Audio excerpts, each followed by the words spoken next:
नमस्कार, आदाब और जय सत श्री अकाल। मैं आपका दोस्त आशीर्वाद आपके लिए इन्फिनिटी वन एकेडमी की तरफ से यह कक्षा लाई जा रही है और हिस्ट्री की दूसरी कक्षा होगी आज, जो क्लास 6 की है।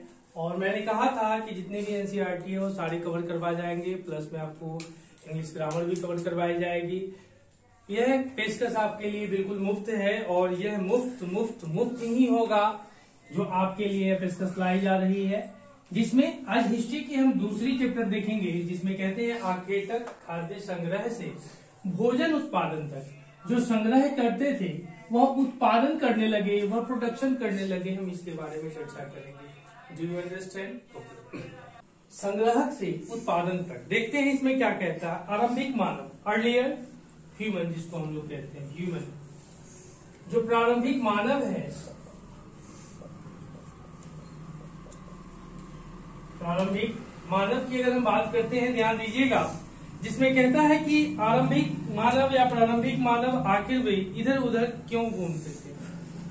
जो प्रारंभ वाले या आरंभ वाले मानव थे वह इधर उधर क्यों घूमते थे, तो उसका मुख्य कारण था अपने भोजन के उत्पादन के लिए वे इधर उधर घुमा करते थे। ठीक है, ध्यान दीजिएगा। The earliest people, why were they on the move. हम उन लोगों के बारे में जानते हैं जो इस उपमहाद्वीप में 20 लाख साल पहले रहते थे। 20 लाख साल पहले रहा करते थे। 20 लाख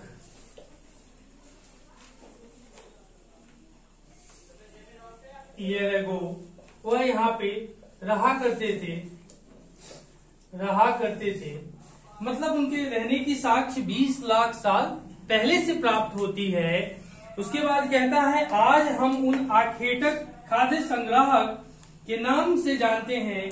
भोजन को इंतजाम करने की विधि के आधार पर उन्हें इस नाम से पुकारा जाता है। मतलब वह जो थे वह भोजन को प्राप्ति के लिए, जो भोजन होता है, फूड, वे ऑब्टेन्ड फूड, भोजन प्राप्ति के लिए वे इधर उधर घुमा करते थे, जिसको हम लोग घुमंतु भी कहते हैं, यायावर भी कहते हैं। यह सब क्या है? यह सब एक ऐसे उपनाम दिए गए हैं जो हर उपमहाद्वीप के अलग अलग नाम भी हो सकते हैं। इसमें कोई आश्चर्य की बात नहीं होगी। आमतौर पर खाने के लिए वे जंगली जानवरों का शिकार करते थे।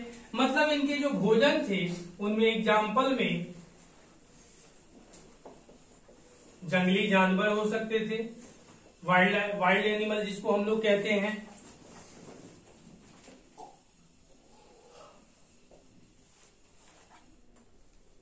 जिसको वाइल्ड एनिमल कहते हैं, हो सकते थे। उसके बाद कहता है कि भोजन संग्रह करने की विधि के आधार पर उन्हें इस नाम से पुकारा जाता था। आमतौर पर खाने के लिए वे जंगली जानवरों का शिकार करते थे। मछलियां, चिड़िया पकड़ते थे। मछलियां भी यानी फिश भी, बर्ड्स भी, इन सब का हंटिंग करते थे। क्या करते थे? हंटिंग करते थे, शिकार किया करते थे। इनका वह हंटिंग किया करते थे, शिकार किया करते थे। फिर अगर हम बात करते हैं तो हाँ, उसके बाद फल, मूल, दाने, पौधे, पत्तियां, अंडे इकट्ठा किया करते थे। इन सारों को इकट्ठा करके फल मूल, कंद मूल, फल जिसको हम लोग कहते हैं, फ्रूट्स वगैरह, उन सब के माध्यम से वह फ्रूट्स वगैरह भी ये सब हंटिंग करके इकट्ठा करके उसको और अपने खाने के लिए करते थे। और जब एक जगह वह खत्म हो जाती थी फिर वह दूसरे जगह निकल लेते थे। यह उनके एग्जाम्पल्स है जो वह इकट्ठा किया करते थे। इसको मार करके वह खाते थे, पक्षी वगैरह को भी मार करके वो पालने के लिए नहीं करते थे, याद रखिएगा। ये सब खाने पीने के लिए इकट्ठा करते थे। अभी नहीं समझिएगा वाइल्ड लाइफ के, तो उसको आगे चल करके उनको मवेशियों को पालतू बनाने का काम किया गया। लेकिन शुरुआत की दौर में अगर हम बात करें तो खाने पीने के लिए इनका वे उपयोग करते थे, पकड़ते थे। कहा we know about people who lived in the subcontinent as early as 2 million years ago. Today we describe them as hunter gatherers, जिसको हम लोग हंटर गैदरर्स कहें। ध्यान दीजिएगा, the name comes from the way in which they got their food. Generally, they hunted wild animals, caught fish and birds, gathered fruits, roots, nuts, seeds, leaves, stalks and eggs. ये जितने भी example आपको बताए गए उन सारे example का मतलब है कि वह इनको इकट्ठा किया करते थे। रूट्स भी थे, नट्स भी थे, सीड्स भी थे, सीड्स के बाद अगर बात करें तो लीव्स भी थे, स्टॉक्स भी थे एंड एग्स भी थे। यह सारे उनके शिकार में जिसको ढूंढा करते थे हंटर गैदर द्वारा, इसके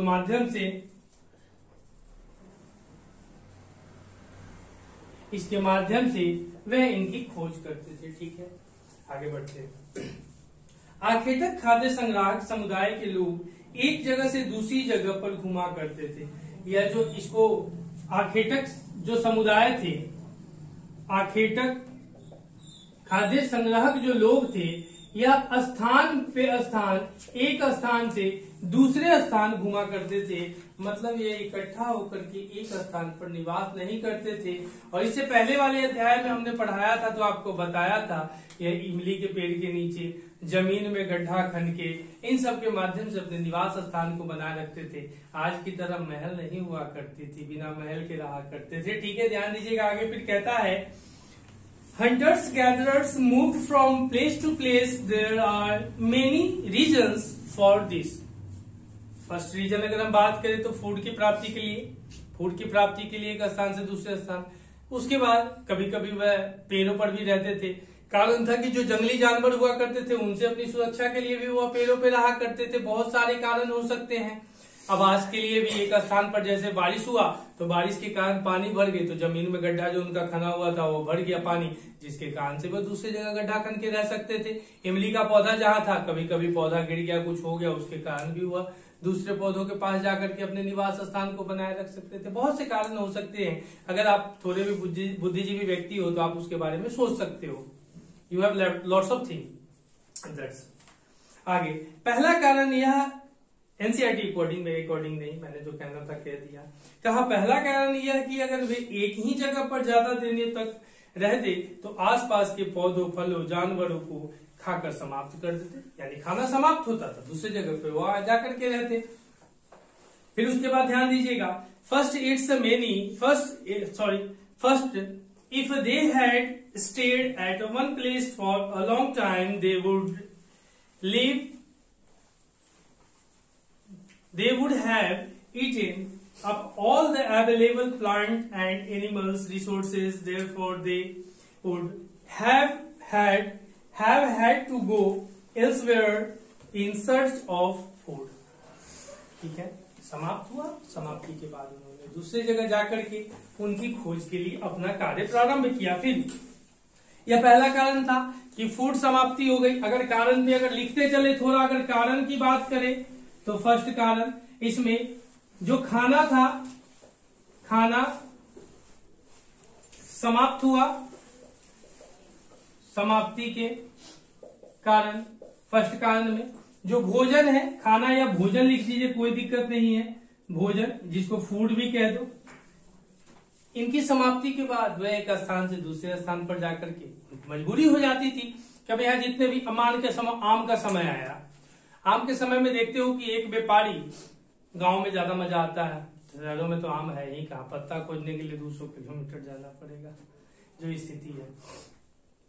आम का व्यापारी आम का बगीचा खरीदता है, तो बगीचे का आम तोड़ने के लिए एक दिन काफी होता है। फल लगने में 3 से 4 महीने समय लगते हैं। और व्यापारी आया, एक बार डंडा मार मार के 10-20 को लेके आया, तोड़ करके बोरी में बस करके मंडी में ले जाके डाल दिया, और मार्केट में बिकते बिकते 10 दिन में वो खत्म हो गया मार्केट, पूरा आम का प्लांट। अब उसी तरह से उनके पौधे क्या होते थे कि आम बाम जो भी फल होते थे, कहना मुश्किल है कि उस समय कैसे कंद, फल मूल, सीड्स वगैरह खाते थे, तो उन सब चीजों को खा लिए। और खाने के बाद क्या करा कि चल वहां जगह खत्म हो गई तो दूसरे गाछी में जाकर के, हम लोग गाछी कहते हैं अपने यहाँ, दूसरे गाछ या बगान जिसको गार्डन कहते हैं, फिर दूसरे में जाकर के खा लिए, वहां खत्म हो गया। फिर इसी तरह से वो लोग भी जीते होंगे। आज से ऐसा नहीं होगा कि पूरे अलग होंगे, वो जमीन खोद करके खाते थे, हम जमीन के ऊपर नहीं। आज हम भी आलू वगैरह होती है जमीन को रूट्स वगैरह नीचे से ही निकालते हैं, कैरेट्स वगैरह जितने भी है, रेडिस वगैरह जितने भी है, उसी तरह से उनका भी जीवन चलता होगा। तरीका है कि आपकी हर बात आज सोशल मीडिया पर लिखी जाती है, उनकी हर बात कभी पत्तों पे लिखी गई, बाद में आने वाले समय में, नहीं तो उस समय कुछ नहीं था। इसी तरह से उन्होंने अपने जीवन को बिताया होगा।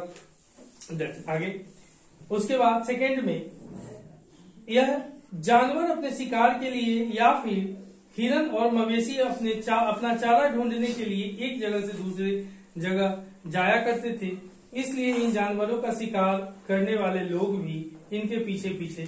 तो दूसरा में आप कह सकते हैं भोजन के तौर पर जानवरों के शिकार के लिए एक स्थान से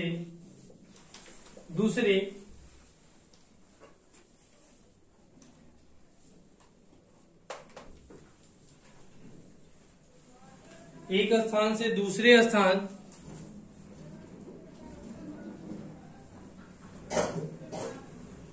जाया करते थे। ठीक है, आगे देखिएगा, इसलिए इन जानवरों का शिकार करने वाले लोग भी इनके पीछे पीछे जाया करते थे। ठीक है, आगे देख सकते हैं, देखिएगा, कहता है second, animals move from place to place either in search of a smaller prey or in the catch of deer and wild cattle in search of grasses and leaf. That is why those who hunted the had to follow their movement. उनके movement पर वो क्या रखते थे, ध्यान रखते थे। उनके लिए भी एक जगह से दूसरी जगह, अब बढ़ते चले गए, जानवर भागता चला गया, वो उसके पीछे भागते चले गए, एक जगह एक स्थान से दूसरी जगह। हाँ, अब उस समय रिलेशन थी कि नहीं थी, अब एक दूसरे पति पत्नी आज की तरह शादी वादी था कि नहीं, उस पर अब क्या है, वो तो उसी समय के नहीं होगा। उस समय वैसी प्रथा नहीं थी क्योंकि लोगों की जागरूकता वैसी नहीं थी। फिर आगे बढ़ते हैं, तीसरा तरीका, पेड़ों और पौधों के फल फूल अलग अलग मौसम में आते हैं, इसलिए लोग उनकी तलाश में उपयुक्त मौसम के अनुसार अन्य इलाकों में घूमते होंगे। Third, plants and trees bears fruits in different seasons, so people may have moved from season to season in search of different kinds of plants. तो आप तीसरा कारण में लिख सकते हैं, विभिन्न तरह के पौधे का अलग अलग मौसम में उनमें फल फूल आना, जिसके कारण से वह एक स्थान से दूसरे स्थान पर चले जाते होंगे। ठीक है, देखते हैं, आम का मौसम आम होता है, फिर उसी के बाद आप देखते हैं हर मौसम अपना अपना लाता है। इसी तरह से वह काम करते थे और हर मौसम का वह लुत्फ लेते हुए एक स्थान से दूसरे स्थान में बदलने का काम करते हैं। ठीक है, अभी जैसे आप देखें सेब का मौसम है, संतरा वगैरह भी मार्केट में खूब अच्छे खासा है। उसी तरह से आप देखते थे कि अब जब यही फरवरी मार्च अप्रैल, उस समय आम का सीजन होता है, तो उसी सीजन में वह फल की प्राप्ति के लिए, अपने खाने के लिए वह एक स्थान से दूसरे स्थान भी जाते होंगे। ठीक है, आगे देखिएगा, फिर कहा चौथा तरीका, यह कारण कि पानी के बिना किसी भी प्राणी या पेड़ पौधे का जीवन रहना संभव नहीं होता और पानी झीलों, झरनों तथा नदियों में ही मिलता है। तो चौथा कारण पानी की। तीसरा देख लिया आपने, फल फूल के कारण। चौथा तरीका पानी के कारण,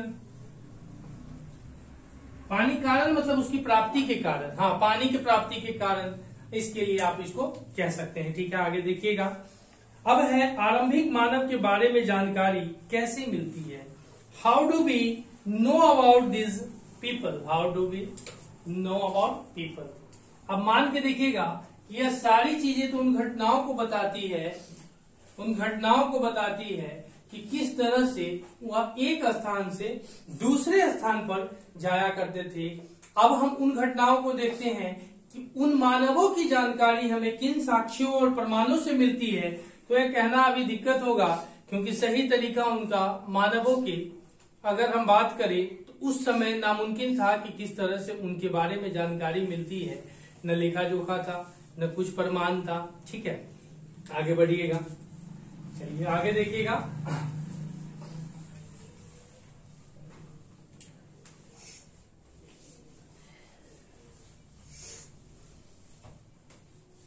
चलिए आगे बढ़ते हैं, जिसमें कहता है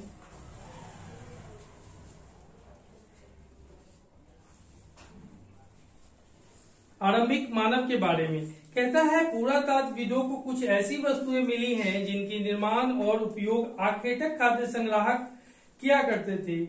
यह संभव है कि लोगों ने अपने काम के पत्थरों, लकड़ियों और हड्डियों से और बनाए होंगे। अगर हम बोलते हैं सोर्स के बारे में, यानी इसको स्रोत बोलते हैं, इनमें जो पुरातत्वविद होते हैं उनको कुछ पत्थर वगैरह इन सब, क्योंकि उस समय तो औजार नहीं था, आयरन वगैरह भी नहीं थे, आयरन ओर जिसको कहते हैं, लौह, ये सब भी नहीं थे, तो वह इन्हीं सब के माध्यम से उनकी प्राप्ति पत्थर वगैरह के औजार बना करके, कुछ बना करके इनको ढूंढा करते थे। ठीक है, आगे बढ़िएगा। फिर क्या कहता है, जैसे आर्कियोलॉजिस्ट है, हाँ पुरातत्वविद को आर्कियोलॉजिस्ट कहते हैं, लिख लीजिएगा, यह शब्द बार बार आपको मिलना चालू हुआ है। आर्कियोलॉजिस्ट मतलब पुरातत्वविद बोलते हैं, पुरातत्वविदो एस लगा दिए हैं, इसलिए पुरातत्वविदो है। और इनको हड्डियों वगैरह के प्रमाण से ये पता चलता है कि यह ऐसी घटना थी। आगे देखिएगा, archaeologist have found some of the things hunter gatherers made and used. It is likely that people made and used tools of stone, wood and bone.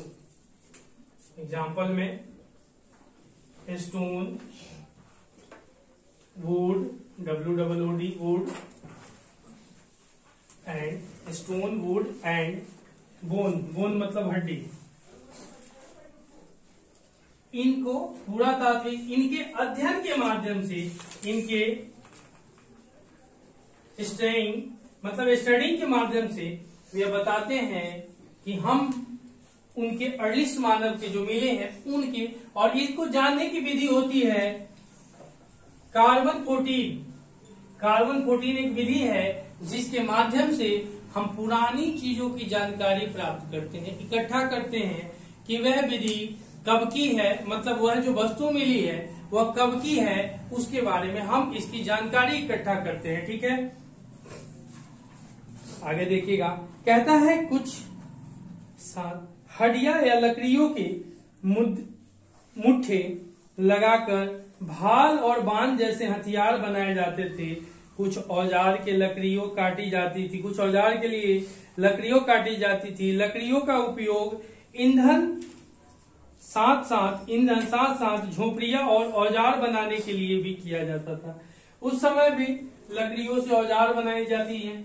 आज भी आप गांव में देखते हैं बांस वगैरह का पेड़, बम्बू जिसको कहते हैं, बम्बू ट्री में आप देखते हैं कि उससे लठ वगैरह बनाई जाती है जानवरों को मारने के लिए। रात में लोग, बूढ़ा बाबा लोग गाँव में आज भी उसको लेकर के चलते हैं कि उनकी सुरक्षा हो सके, किसी चीज से बचाव हो सके, कोई कीड़े मकोड़े हो तो उनको काटे नहीं, तो उनसे भी औजार बनाई जाती है। उनको छेद करके, काट करके उनको औजार, हथियार का काम किया जाता होगा। चलिए, क्या some may have been attached to handles of bone और wood to make spears and arrows for hunting. Other tools were used to chop wood, which was used as firewoods.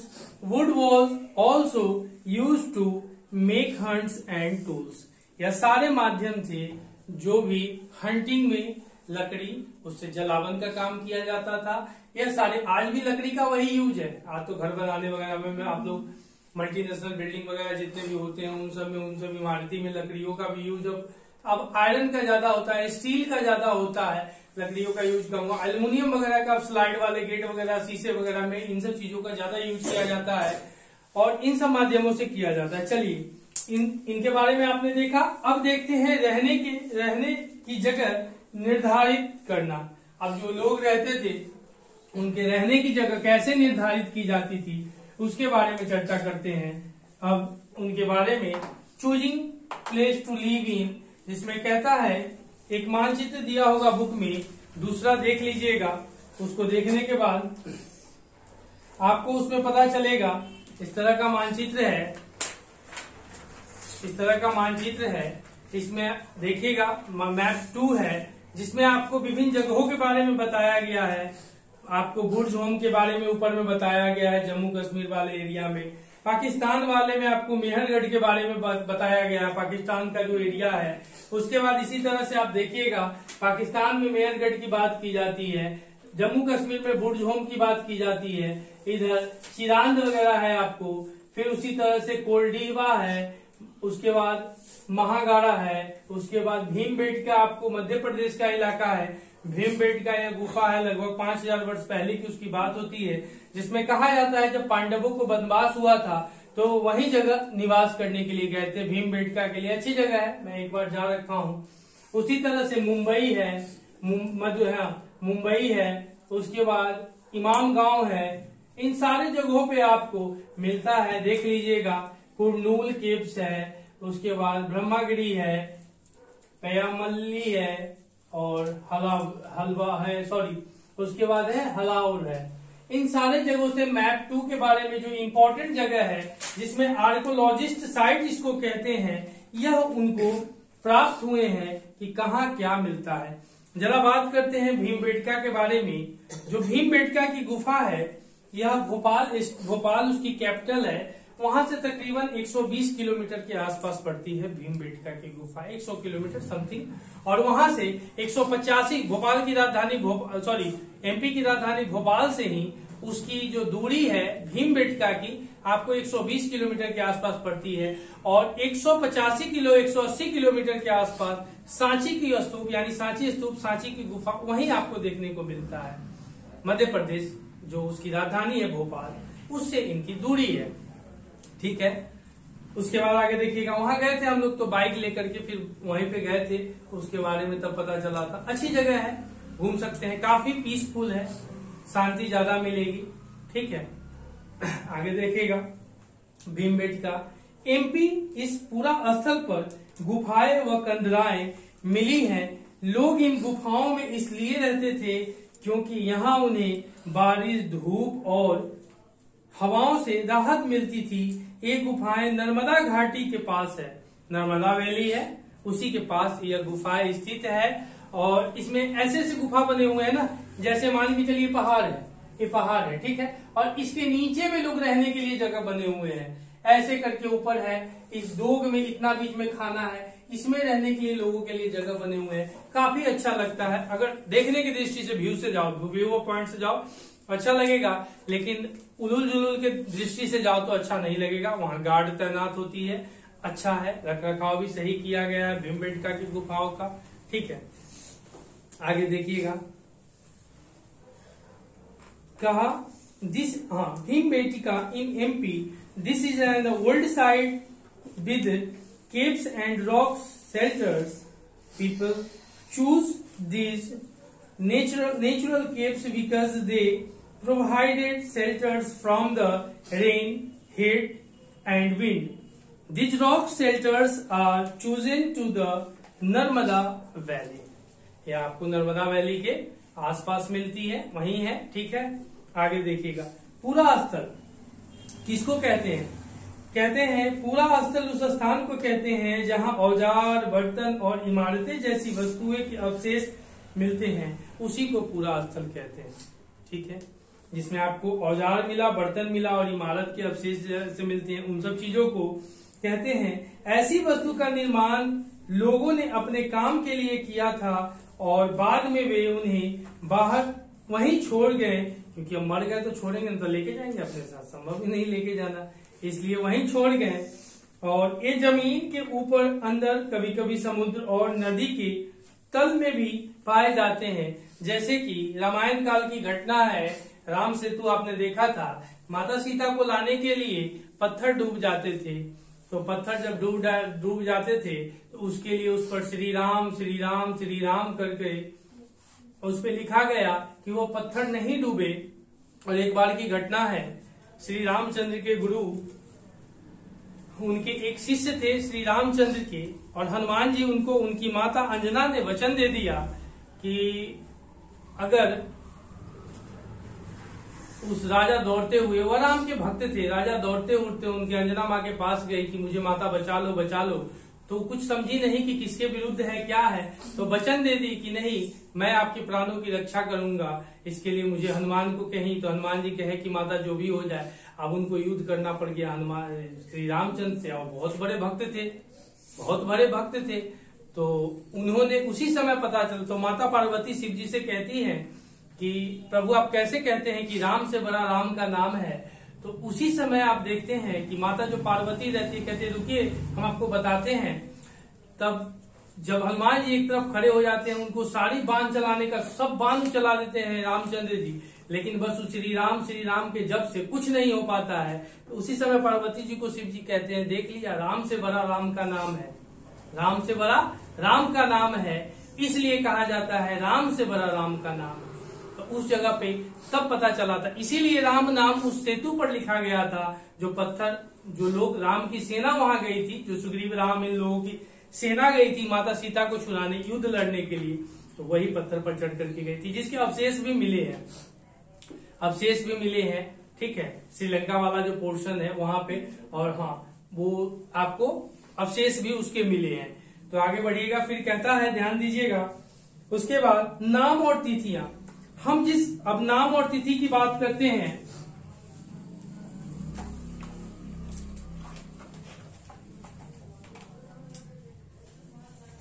नाम और तिथियां ध्यान दीजिएगा। इसमें कहता है कि जिस काल के बारे में पढ़ रहे हैं, पुरातत्वविदों ने उनके बारे में उनके बड़े बड़े नाम रखे हैं। आरंभिक काल में वो पूरा पाषाण कहलाते थे। पूरा पाषाण काल देख लीजिएगा, आरंभिक काल, पूरा पाषाण काल, आरंभिक पाषाण, पूरा पाषाण काल, आरंभिक काल जो शुरुआती उसको पूरा पाषाण काल कहा गया। इस मेन इसी में बच्चे भूल जाते हैं, इसको याद कीजिएगा। उसके बाद बता रहे हैं उनके बड़े बड़े नाम हैं। आरंभिक काल को पूरा पाषाण काल कहते हैं। यह दो शब्दों से मिलकर के बना है, जिसमें क्या कहता है कि यह नाम पूरा स्थलों से प्राप्त पत्थर के औजारों के महत्व को बताता है। और यहाँ से कारण है इनको कि यह पूरा पाषाण काल जिसको कहते हैं, पत्थरों के औजार के कारण इसको पूरा पाषाण काल बताया गया। पूरा पाषाण काल 20 लाख साल पहले, और यह 20 लाख साल पहले के दौरान माना जाता है। मतलब 20 लाख साल पहले यह माना जाता है। यह पत्थरों के औजार के लिए माना जाता है, आरंभिक काल, और इसी को पूरा पाषाण काल कहते हैं। और आगे इस काल को भी 3 भागों में विभाजित किया जाता है, पूरा पाषाण, आरंभिक, मध्य और उत्तर। इसको भी 3 तरह से किया जाता है। पूरा पाषाण को पूरा पाषाण काल पैथियोलॉजिक काल बोलते हैं, लिख देते हैं जरा, पैथियोलिथिक बोलते हैं।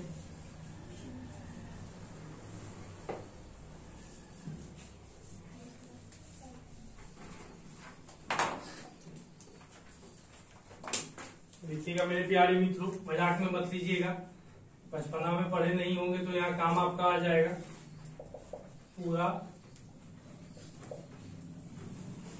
पूरा पाषाण युग, ठीक है, काले युग एक ही होता है। पैलियोलिथिक एज इसको बोलिए, युग को एज बोल सकते हैं। पैलियोलिथिक मीन्स ओल्ड और लिथियोस मतलब स्टोन, पैलियोलिथ, ठीक है। पैलियो मतलब इसका मतलब वर्ड लेंगे तो इसका मतलब ओल्ड होगा, मतलब ओल्ड मतलब पुराना, हाँ। और इधर आपका लिथिक लिथिक की बात करते हैं जिसका मतलब होता है लिथोस, मतलब लिथोस का मतलब होता है स्टोन। स्टोन मतलब पत्थर, आप जानते हैं स्टोन का मतलब पत्थर होता है। ध्यान दीजिएगा यह 3 में बांटा गया है। अगर हम बात करते हैं तो यह 3 कालखंडों में बांटा गया है।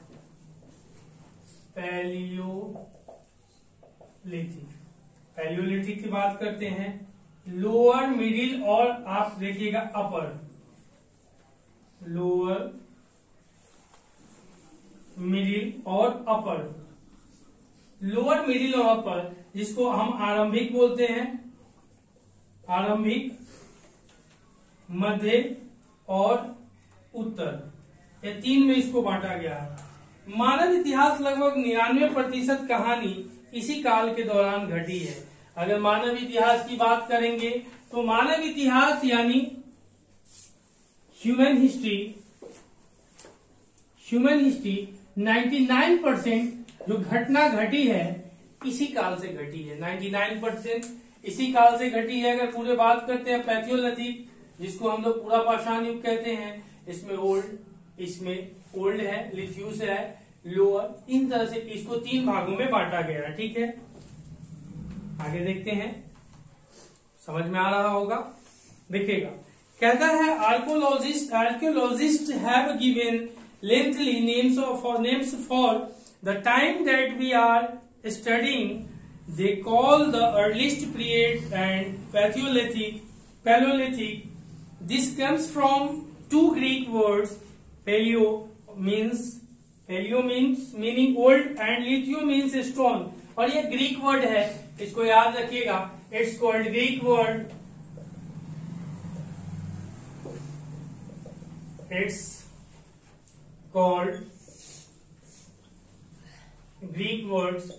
Called Greek word. यह ग्रीक वर्ड है, लिख लीजिएगा। हिंदी में ग्रीक ऐसे लिखते हैं, ग्रीक वर्ड है, लिख लीजिएगा। फिर कहता है the name points to the importance of fluids, importance of finds of stones tool. This palaeolithic period extends from 2 million years ago to about 12,000 years ago। और यह ठीक है, और 12,000 तक यह चला। कहां तक चला? 12,000 तक चला, 12,000 तक चला। उसके बाद this is long stretch of time is divided into the lower, middle and upper Palaeolithic. This long span of a time cover 99% of human history. इसी में आपको लगभग 99% हिस्ट्री कहा गया। जिस काल, उसके बाद चलिए आगे बढ़ते हैं। कहता है कि जिस काल में हमें पर्यावरणीय बदलाव मिलते हैं उसे मेसोलिथ यानी मध्य पाषाण युग कहते हैं। यहां तक तो हो गया, इसके बाद आगे बढ़ते हैं। जरा इसको मिटा दें। हाँ, जिस काल में पर्यावरणीय बदलाव मतलब इन्वायरमेंटल चेंज,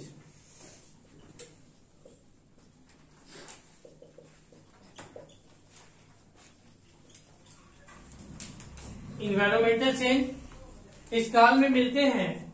ठीक है, इसको मेसोलिथ यानी मध्य पाषाण युग कहते हैं।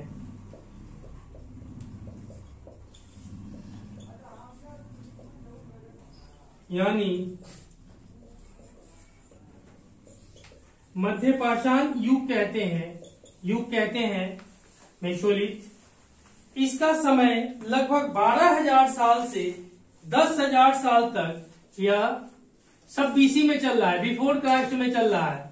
12,000 टू 10,000 तक इसका पीरियड माना गया है। इस काल के पाषाण औजार आमतौर पर बहुत छोटे होते थे। इन्हें माइक्रोलिथ यानी लघु पाषाण कहा जाता है। लघु पाषाण कहा जाता है। प्रायः इन औजारों में हड्डियां या लकड़ियों के मुट्ठे लगे हथियार और आरी जैसी औजार मिलते हैं। मतलब इनमें हड्डियों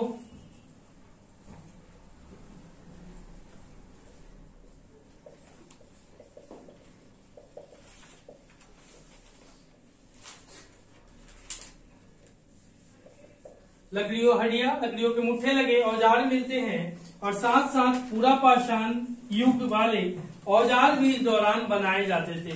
जो पूरा पाषाण वाले आपने देखे उसके भी और मध्य पाषाण वाले इसके भी। तो पहला हुआ पूरा पाषाण, रुकिए बताते हैं, छोड़िए इसको अभी नहीं करेंगे, थोड़ा सा रुक जाइए, ठीक है। कहता है the period when in the finding and environmental change beginnings about 12,000 years ago till about 10,000 years ago is called the Mesolithic middle stone, ठीक है। इसको मेसोलिथिक बोलते हैं, लिख लीजिएगा भाई कहीं, इंग्लिश हिंदी दोनों ध्यान में रखिए। मेसोलिथिक यानी मिडिल ईस्ट स्टोन, ठीक है, ध्यान दीजिएगा। हड्डियों लकड़ियों के मुट्ठे लगे औजार मिलते हैं, मुट्ठे लगे औजार मिलते हैं, ठीक है, हड्डियों। हाँ, stone tools found during this period are generally tiny and are called microlithics. और यह जो औजार होते थे इनको हम कह सकते हैं period as generally tiny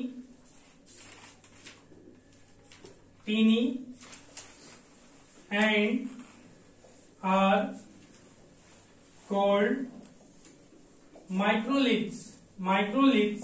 Microliths were the probably stuck onto handles of bones. इसमें जो आप देखते हैं handles of bone और wood to make tools such as saw, आरी जिसको कहते हैं, एंड सिकलेस। इन सब चीजों को देखने को मिलता है। At the same time older varieties of tools continued in the beginning use, यानी ओल्ड वाले को भी, पूरा पाषाण को भी इसमें यूज किया जाता था। तो पहला बाबू हुआ पूरा पाषाण, दूसरा हुआ मध्य पाषाण, बोलिए ना, अभी कैसे हो जाएगा। चलिए आगे देखिएगा। अगले युग की शुरुआत लगभग 10,000 साल से होती है, इसे नवपाषाण युग कहा जाता है। और अगले वाले को नवपाषाण युग कहा जाता है। 1, 2, 3, पहले वाले को 3 पीरियड में आपने बांटा था, लोअर, अपर और मिडिल आपने 3 देखा था।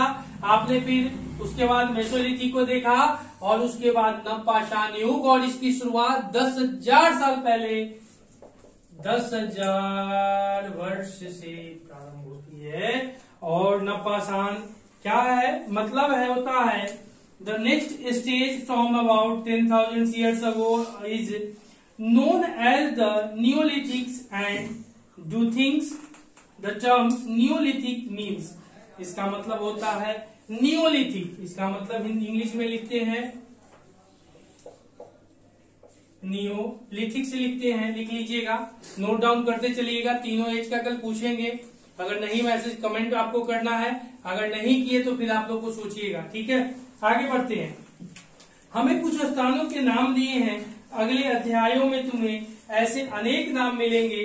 अक्सर हम पुराने स्थानों के लिए उन नामों का प्रयोग करते हैं जो आज जो प्रचलित हैं, क्योंकि हमें ज्ञात नहीं है कि इन काल में इनके क्या नाम रहे होंगे। ठीक, आगे देखिएगा। कहता है we have also mentioned that the name of some places you will find the names of many more places in later chapters. आगे वाले अध्याय में हम इनका अध्ययन करेंगे, ठीक है। आगे बढ़ते हैं, कुछ खास नहीं रहा, ठीक है। आगे देखिएगा। अब बदलती जलवायु और चेंजिंग इन्वायरमेंट, क्लाइमेट होगा, ठीक है। अब बदलती जलवायु, इसमें ध्यान दीजिएगा। कहता है लगभग 12,000 साल पहले दुनिया की जलवायु में बड़े बदलाव आए और गर्मी बढ़ने लगी। मतलब अगर जलवायु बदलाव की बात करते हैं, जो जलवायु है, जलवायु 12,000 ईयर ईयर्स अगो आप देखते हैं इसमें बदलाव आया और लोगों के सामने एक नई चुनौती उभर करके सामने आई उस समय, जिसमें कहा उस समय गर्मी बढ़ने लगी और इसके परिणाम स्वरूप कई क्षेत्रों में घास वाले मैदान बनने लगे। इससे हिरन, बारहसिंगा, भेड़, बकरी और गाय जैसे उन जानवरों की संख्या बढ़ी जो घास खाकर जिंदा रहते थे। ठीक है, जो घास खाकर जिंदा रहते थे। तो मतलब इन सब जानवरों का भी 12,000 के बाद विकास ज्यादातर होने लगा। चलिए, around 12,000 years ago there were major changes in the climate of the world with a shift to relatively warm conditions in many areas. This led to the development of grassland. और इसके बाद आप देखते हैं कि डेवलपमेंट ऑफ ग्रासलैंड, ठीक है, change of the climate my dear. हाँ, एक चीज और बता दूं, जो क्लाइमेट होती है वह 1-2 दिन की पीरियड नहीं होती है। जो क्लाइमेट होती है वह 30 से 50 साल बाद को गणना की जाती है, यानी कि 30 to 50 years ago my dear.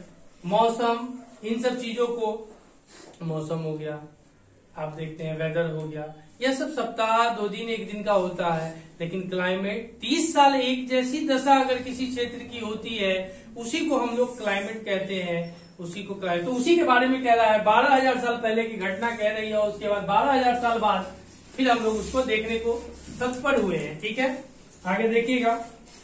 अब यहाँ पे आपको ग्रासलैंड भी मिलता है माय डियर, घास के मैदान, ग्रासलैंड भी मिल गया। चलिए, दिस इज अ टर्नलेड एंटीपोल। अब इसमें क्या क्या मिलते हैं? एंटीलोप, उसके बाद गोट माने बकरी, शीप माने वही जो था, एंड कैटल भी मिलते हैं। ये सारे आपको ऑफ डियर भी मिलते हैं। अच्छा, ऑफ डियर भी मिलते हैं। ये सारे आपको देखने को मिलते हैं डेट सर्वाइव ऑन ग्रास, क्योंकि यह ग्रास खा करके अपने जीवन को बिता सकते हैं। शीप एस खा करके अपने जीवन को बिता सकते हैं। Have you any problem? Okay okay okay okay. चलिए, इसके बाद खेती और पशुपालन की शुरुआत पे आते हैं। Beginnings of farming and trading. कहता है इसी दौरान उपमहाद्वीप के भिन्न भिन्न इलाकों में गेहूं, जौ और धान जैसी अनाज प्राकृतिक रूप से उगने लगे। अब ध्यान दीजिएगा, इसी दौरान लगभग अप्रोक्स अगर बात करते हैं, आप देखिएगा, जिसमें गेहूं, जौ, धान, इन जैसे फसलों का यहीं से उत्पादन आपको देखने को मिलता है। और जैसे अनाज हो गया, हाँ, उसके बाद शायद महिलाएं, पुरुष और बच्चों ने इन अनाजों को भोजन के लिए बटोरना शुरू कर दिया होगा। मतलब आप जैसे, हम जैसे लोग इसको इकट्ठा करके अपने घर में स्टोरेज करना शुरू कर दिए होंगे। फिर देखिएगा, this was also a time when several grain, अनाज का मतलब ग्रेन होता है, अनाज का मतलब ग्रेन होता है, ग्रेन होता है, लिख लीजिएगा भैया। 6 क्लास के बच्चे हैं और बड़े क्लास के भी बच्चे हैं, ध्यान दीजिएगा। इंक्लूडिंग वीट, बार्ली, जौ को बार्ली बोलते हैं, बार्ली, BARLEY, बार्ली बोलते हैं। ठीक है, और वीट मतलब गेहूं होता है, लिख लीजिए, ये बहुत लोग गड़बड़ा जाते हैं। ठीक है, और इसका मतलब, धान का मतलब पेडी होता है और राइस का मतलब चावल होता है, इसका मतलब पेडी होता है। ठीक है, आगे देखिएगा। उसके बाद grew naturally in different parts of the subcontinent में women and children probably collected this grains as a food. ठीक है, आगे देखिएगा। फिर कहता है इसी तरह लोगों ने अपने घरों के आसपास चारा रखकर जानवरों को आकर्षित कर उन्हें पालतू बनाया होगा। और सबसे पहले जिस जंगली जानवर को पालतू बनाया गया वह कुत्ता का जंगली पूर्वज था। मतलब जो डॉग है ना, DOG, जो कभी कभी आप लोग को कहते हैं, बिल्कुल बिल्कुल बिल्कुल, हाँ वही। तो ध्यान दीजिएगा, तो ये डॉग है ना, इन्हीं के मतलब अभी के जो डॉग हैं उनके पूर्वज हैं। क्या है? पूर्वज है। जो पूर्वज हैं उन्हीं का है। तो सबसे पहला जानवर कुत्ता, जिसको मतलब कुकुर बोलिए, कुत्ता कहिएगा उनका इंसल्ट होगा। कोई टॉमी मॉमी होमी या कोई हनी वनी कैसे करने लगते हैं, रिंकी मिंकी चिंकी भी नाम रख लेते हैं कभी कभी डॉग का भाई। और टॉमी जरा बेटा बेटा बेटा, अपने आदमी से ज्यादा कुत्ते को प्यार किया जाता है। तो कहने का मतलब है यह सबसे पहला पशु जिसको पालतू बनाया गया, जिसको पालतू बनाया गया होगा, जिसको पालतू बनाया गया होगा, याद रखिएगा। चलिए धीरे धीरे लोग भेड़, बकरी, गाय और सुअर जैसे जानवरों को अपने घरों के नजदीक आने की उत्साहित करने लगे। और ठीक है, इस तरह से करके आगे देखते हैं। चलिए तो प्राकृतिक रूप से उगने लगे। अब ध्यान दीजिएगा, इसी दौरान लगभग अप्रोक्स अगर बात करते हैं, आप देखिएगा जिसमें गेहूं, जौ, धान, इन जैसे फसलों का यहीं से उत्पादन आपको देखने को मिलता है। और जैसे अनाज हो गया, हाँ, उसके बाद शायद महिलाएं, पुरुष और बच्चों ने इन अनाजों को भोजन के लिए बटोरना शुरू कर दिया होगा। मतलब आप जैसे हम जैसे लोग इसको इकट्ठा करके अपने घर में स्टोरेज करना शुरू कर दिए होंगे। फिर देखिएगा, this was also a time when several grain, अनाज का मतलब ग्रेन होता है, अनाज का मतलब ग्रेन होता है, ग्रेन होता है, लिख लीजिएगा भैया। 6 क्लास के बच्चे हैं और बड़े क्लास के भी बच्चे हैं, ध्यान दीजिएगा। इंक्लूडिंग वीट, बार्ली, जौ को बार्ली बोलते हैं, बार्ली, BARLEY, बार्ली बोलते हैं, ठीक है। और वीट मतलब गेहूं होता है, लिख लीजिए, ये बहुत लोग गड़बड़ा जाते हैं, ठीक है। और इसका मतलब धान का मतलब पेडी होता है, और राइस का मतलब चावल होता है, इसका मतलब पेडी होता है, ठीक है। आगे देखिएगा, उसके बाद grew naturally in different parts of the subcontinent में women and children probably collected this grains as a food, ठीक है। आगे देखिएगा, फिर कहता है इसी तरह लोगों ने अपने घरों के आसपास चारा रखकर जानवरों को आकर्षित कर उन्हें पालतू बनाया होगा। और सबसे पहले जिस जंगली जानवर को पालतू बनाया गया वह कुत्ता का जंगली पूर्वज था। मतलब जो डॉग है ना, DOG, जो कभी कभी आप लोग को कहते हैं, बिल्कुल बिल्कुल बिल्कुल, हाँ वही। तो ध्यान दीजिएगा, तो ये डॉग है ना, इन्हीं के मतलब अभी के जो डॉग हैं उनके पूर्वज हैं। क्या है? पूर्वज है। जो पूर्वज हैं उन्हीं का है। तो सबसे पहला जानवर कुत्ता, जिसको मतलब कुकुर बोलिए, कुत्ता कहिएगा उनका इंसल्ट होगा। कोई टॉमी मॉमी होमी या कोई हनी वनी कैसे करने लगते हैं, रिंकी मिंकी चिंकी भी नाम रख लेते हैं कभी कभी डॉग का भाई। और टॉमी जरा बेटा बेटा बेटा, अपने आदमी से ज्यादा कुत्ते को प्यार किया जाता है। तो कहने का मतलब है यह सबसे पहला पशु जिसको पालतू बनाया गया, जिसको पालतू बनाया गया होगा, जिसको पालतू बनाया गया होगा, याद रखिएगा। चलिए धीरे धीरे लोग भेड़, बकरी, गाय और सुअर जैसे जानवरों को अपने घरों के नजदीक आने की उत्साहित करने लगे। और ठीक है, इस तरह से करके आगे देखते हैं। चलिए थोड़ा और है, थोड़ा देर और वेट कर लीजिए। People could also attract and the time animals by leaving food for them near their shelters. The first animals to be tamed was the wild ancestor of the dog. Later people encouraged animals that were relatively gentle to come near and camps where they lived. These animals such as sheep, goat, cattle and also pig lived in herds. अब बसने की प्रक्रिया जो domestication हुई वह कैसे हुई, ध्यान दीजिएगा। डोमेस्टिकेशन कैसे हुई, तो कहता है लोग लोग द्वारा पौधों उगाने और जानवरों की देखभाल करने को बसने की प्रक्रिया कहते हैं। अब लोग जैसे पौधे उगाने लगे, जानवरों की देखभाल करने लगे, इसी को हम लोग बसने की प्रक्रिया कहते हैं। और जिसके बाद आपने देखा कि किस तरह से लोग घर आवास सेंटर का आविष्कार कर पाए। ठीक है, आगे देखिएगा। फिर कहता है कि अपनाए गए दो पौधे तथा जानवर अक्सर जंगली पौधे तथा जानवरों से भिन्न होते हैं और इसी की वजह से यह कि बसने की प्रक्रिया को दिशा में अपनाए गए पौधों या जानवरों को लोग चयन करते हैं। उदाहरण के तौर पर लोग उन्हीं पौधों तथा जानवरों का चयन करते हैं जिनसे बीमार होने की संभावना कम हो।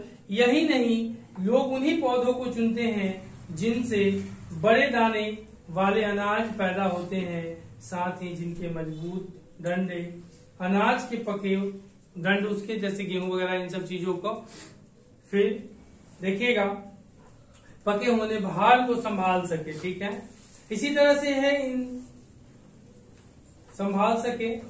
चलिए, बसने की प्रक्रिया पूरी दुनिया में धीरे धीरे चलती रही और यह करीब 12,000 साल पहले शुरू हुई और वास्तव में आज हम जो भोजन करते हैं वे इसी बसने की प्रक्रिया की वजह से करते हैं। अगर ऐसा नहीं होता तो बसने की प्रक्रिया में हमें दिक्कत आती। ध्यान दीजिएगा।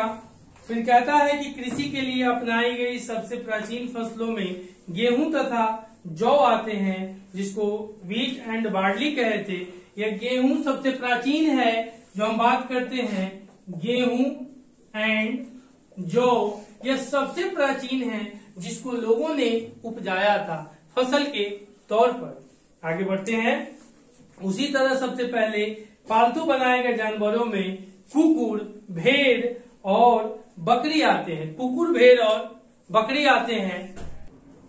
आपने देखा कि लोग किस तरह से मिट्टी वगैरह इन सब चीजों में बर्तन बना करके उसमें अनाज को इकट्ठा करने की विधि को अपना लिए। चलिए, जानवर चलते फिरते खाद्य भंडार, स्टोरिंग एनिमल्स। कहा पशुपालन भोजन के भंडारण का एक तरीका है। Animals that are reared can be used and as a store of food। आरंभिक कृषकों और पशुपालकों के बारे में पता करें, यह आपके लिए है। इस तरह से है। मानचित्र दूसरा देखिएगा, नील वर्ग देखिए, उसमें नील वर्ग ढूंढ लीजिएगा। चलिए आगे देखते हैं। चलिए बस, अब कहता है कि वही सब चीज है। अब है स्थानीय जीवन की ओर लोग बढ़ने लगे। लोगों ने नई नई तरीकों को ढूंढा अपने आवास के लिए और उनके माध्यम से रहन सहन को बिल्डअप किया। जानवरों से बचाव के लिए जानवरों को पालतू बनाकर इस तरह से उन्होंने अपने आप को सुरक्षित किया। फिर उसी तरह से चलिए सूक्ष्म निरीक्षण मेयरगढ़ के जीवन मृत्यु के बारे में, जिसमें कहता है मानचित्र 2 में मेहरगढ़ ढूंढो और यह ईरान जाने वाली सबसे महत्वपूर्ण रास्ते बोलन दर्रे के पास एक हरा भरा समतल स्थान है। तो हरा भरा समतल स्थान है और मेहरगढ़ संभवतः वह स्थान है जहां के स्त्री पुरुष ने इस इलाकों में सबसे पहले जौ गेहूं उगाना और भेड़ बकरी पालना शुरू किया था। तो मेहरगढ़ देख लीजिएगा। मेहरगढ़ बहुत जरूरी हो गया। आपने देखा, उससे पहले भी आपने देखा कि नवपाषाण युग के पूर्व स्थलों में कई प्रकार की मिट्टी के बर्तन मिले हैं और मिट्टी के बर्तन के लिए नवपाषाण युग में आपको देखने को मिलता है। ठीक है, उसी तरह से आगे बढ़िए। फिर क्या कहता है, मेहरगढ़ को देख लेना। फिर कहता है यहाँ भिन्न प्रकार के जानवरों की हड्डियां मिली है मेहरगढ़ में और इनमें हिरन तथा सुअर जैसी जंगली जानवरों तथा भेड़ और बकरी की भी हड्डियां मिली है मेहरगढ़ में। इसके अलावा चौकोर तथा आयताकार घरों अवशेष भी मिले हैं और प्रत्येक घर में 4 या उससे ज्यादा कमरे हैं। मेहरगढ़ में 4 या उससे ज्यादा कमरे हैं, जिनमें से कुछ संभवतः भंडारण के काम आते होंगे। Other find at Mehergarh includes remains of square and rectangular houses. Each houses had 4 or more compartments, some of which may have been used for storage. Then after मृत्यु के बाद सामान्यतः मृतक के सगे संबंधी उसके प्रति सम्मान जताते लोगों की आस्था है कि मृत्यु के बाद भी जीवन होता है, इसलिए कब्रों में मृतकों के साथ कुछ सामान भी डाल देते हैं। तो कहीं कहीं कुत्ते भी डाल देते थे, तो कहीं कहीं कुछ लौ खड़ी औजार भी डाल देते थे, कभी कभी कुछ खाने पीने की चीज भी डाल देते थे कि वो फिर जिंदा होगा तो भूखा रहेगा, कुछ खा पी लेगा। चलिए आगे बढ़ते हैं, फिर ध्यान दीजिएगा। कहता है मेहरगढ़ में ऐसी कई कब्रें मिली है, एक कब्र में मृतक के साथ एक बकरी को भी दफनाया गया। मेहरगढ़ में एक कब्र मिली है जिसमें एक कब्र में बकरी को भी दफनाया गया है मेहरगढ़ में। चलिए, और इसके परलोक में मृतक के खाने के लिए रखा गया होगा कि बंदा जब निकल जाएगा परलोक में तो वहां खाएगा पिएगा। कहा कि several burial sites have been found a Mehrgarh it's once instance the dead person was buried with goats which were probably meant to survive of a food in the next world। दूसरे वर्ल्ड में जाएंगे तो survive करेंगे। उसके बाद देखिएगा France में गुफा में की गई चित्रकारी। एक फ्रांस जगह है, फ्रांस आज वर्तमान का देश है, जो कि आपको बताया था फ्रैंकिस नामक जनजाति से फ्रांस बना था। 11th क्लास की हिस्ट्री में पढ़ना है, चैप्टर 7 में बदलती हुई दुनिया में, उसी में पढ़ना है जिसमें आपने देखा था फ्रांस के बारे में। गुफा में अपने एटलस में फ्रांस ढूंढ लीजिएगा। फ्रांस यूरोप का एक जगह है और फ्रांस आपको मिल जाएगा, इटली के ऊपर मिल जाएगा, स्पेन के ऊपर मिल जाएगा, यूरोप वहीं लिखा होगा। वर्ल्ड मैप अगर बड़ा वाला होगा तो आपको पता चल जाएगा, देख लीजिएगा मैप निकाल करके। और जियो पढ़े या हिस्ट्री पढ़े उसके लिए मैप आपको बहुत अति आवश्यक है, मैप का आप यूज करें, बहुत अच्छा कर पाइएगा। चलिए आगे देखिएगा। कहता है अपने एटलस में फ्रांस ढूंढो। यह चित्र फ्रांस की एक गुफा का है और इस पूरा स्थल की खोज लगभग 100 साल पहले 4 स्कूली छात्रों ने की थी और 4 स्कूल के बच्चों ने इसकी खोज की थी। और इस तरह के चित्र लगभग 20,000 साल पहले से लेकर के 10,000 साल पहले के बीच बनाए गए होंगे।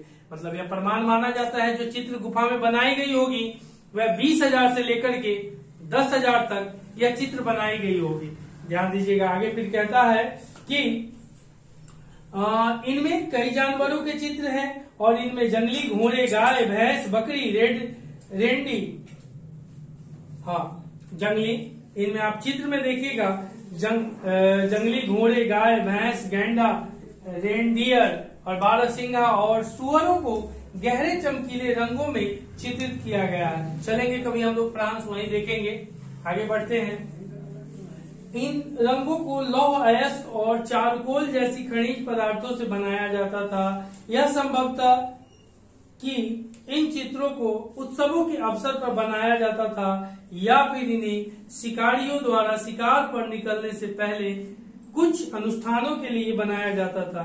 These colors were made from minerals like ores, ochre or iron ore and charcoals. It is possible that these painting were done on ceremonial occasions or perhaps they were made for special rituals performed by hunters before they went in search of prey। चलिए, यह अध्याय दूसरी आपकी समाप्त होती है और इसके लिए आप लोग ज्यादा समय नहीं लगेगा, 1 घंटे का वीडियो होगा। मोटा मोटी आप इसको देखें और लाभान्वित हो और अपने दोस्तों को भी दे जहां तक मौका देखने का। और चलिए आज के लिए यह कक्षा यहीं पे समाप्त होती है और ज्यादा से ज्यादा चैनल को लाइक करें, सब्सक्राइब करें, अपने दोस्तों को दिखाएं और दोस्तों को शेयर भी करें। और फिर अगली कक्षा में हम आपसे जल्द ही रूबरू होंगे। चलिए धन्यवाद। जय हिंद, जय भारत।